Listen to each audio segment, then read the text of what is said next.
আগে যদি জানতাম জীবনের সব চাওয়া পূরণ হবে না, তাহলে কোনোদিন তোমাকে আমার জীবনে পাওয়ার আশা করতাম না।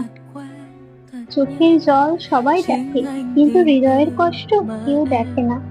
কোনো কিছু পাওয়ার আনন্দ হয়তো কিছুদিন থাকে, কিন্তু কিছু না পাওয়ার বেদনা থাকে সারাটা জীবন। অশ্রু হলো এমন ভাষা যা হৃদয় মুখে প্রকাশ করতে পারে না। জন্ম হলো আনন্দময়, মৃত্যু হলো শান্তিময়। শুধু এই দুটির মাঝের সময় বেদনায় ভরা থাকে। দুঃখের সময় সুখের কথা মনে করার মতো কষ্ট আর কিছুতেই নেই। দুঃখকে সরিয়ে রাখার জন্য যদি প্রাচীর দিয়ে রাখতে পারতাম, তাহলে সুখও যে এর মধ্যে আটকে যেত। এখন দুঃখ অনেকটা মূল্যবান সম্পদের মতো, কেবলমাত্র প্রিয়জনদের কাছে প্রকাশ করি। অপেক্ষাটা সেসব মানুষই করে যে কাউকে মন থেকে ভালোবাসে।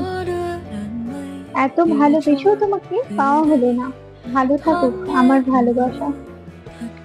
আমার আশাগুলোতে দেয়ালে জমে থাকা শ্যাওলার মতো শ্যাওলা পড়ে গেছে। এক নদীর তীরে খুঁজে বেড়াই আমি তারে, সে দেয় না দেখা আমায় কভু। তার খেয়াল রেখো তুমি প্রভু। এখন আর আমি একা নই, তুমি চলে গেছো তাতে কি হয়েছে? তোমার দেওয়া কষ্টগুলো এখন আমার ঘুমহীন রাতের সঙ্গী। আমি জানি না কেন আমার এমন হয়, আমি কেন তোমায় নিয়ে এত স্বপ্ন দেখি। আমি জানি আমি তোমায় কত ভালোবাসি, জানি না কেন এত তোমায় মিস করি। গাছের কষ্ট হয় পাতা ঝরে গেলে, নদীর কষ্ট হয় পানি শুকিয়ে গেলে, রাত্রির কষ্ট হয় চাঁদ ডুবে গেলে, আর মানুষের কষ্ট হয় তার আপনজন ভুল বুঝলে। যেই বুকেতে থেকে শিখলা প্রেমের মানেটা, সেই বুকটা ছেড়ে যাইতে কষ্ট পাইলা না। এক বিন্দু অশ্রু যদি চোখ দিয়ে পড়ে, সেই অশ্রুর ফোঁটা শুধু তোমার কথা বলে।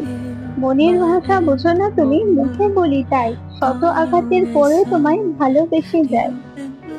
দুঃখ আমার জন্মসূত্রে পাওয়া সম্পদ, তাই সুখের চেয়ে দুঃখকে বেশি ভালোবাসি। কোনো মানুষকে ঠকিয়ে নিজেকে বড় ভেবো না, সময়ের ব্যবধানে তুমিও একদিন ঠকে যাবে। জীবনটা যদি কাঠ পেন্সিল দিয়ে লেখা কবিতা হতো, তাহলে রাবার দিয়ে মুছে নতুন করে লেখা যেত। লাভ এমন একটা সফটওয়্যার যা সবার জীবনে ইনস্টল হয় না। প্রকৃত বীর সেই ব্যক্তি যে দুঃখকে জয় করতে পারে। বুকের কাছে যদি জমে ওঠে মেঘ, কান্নায় ধুয়ে মুছে যায় চোখের কাজল, তখনই আমাকে ভেবো তুমি টেনে নিও স্মৃতির আঁচল। যাকে সত্যিকারের ভালোবাসা যায়, সে অতি অপমান আঘাত করলেও, হাজার ব্যথা দিলেও তাকে ভোলা যায় না। যাদের অবহেলায় আমরা চার দেওয়ালে বন্দি, তাদের অবহেলা ভুলে তাদেরকে নিয়ে বেশি স্বপ্ন দেখি। এই শহরে সবারই কষ্ট আছে, কেউ কেউ প্রকাশ করে, আর কেউ হাসির মাধ্যমে উড়িয়ে দেয়। এই ব্যস্ত শহরটা যেমন ছিল তেমনই থাকবে, শুধু বদলে যাবে কিছু গল্প। পৃথিবীর নিয়ম বড়ই অদ্ভুত, যাকে তুমি সবচেয়ে বেশি ভালোবাসো সেই তোমার দুঃখের কারণ হবে। ভুল করে তোমাকে পেয়েছিলাম, তুমি যে এত দামি আগে জানতাম না। গল্পটা তখনই ভালো ছিল যখন তুমি ছিলে অপরিচিত আর আমি ছিলাম আমার আমিতে সীমাবদ্ধ।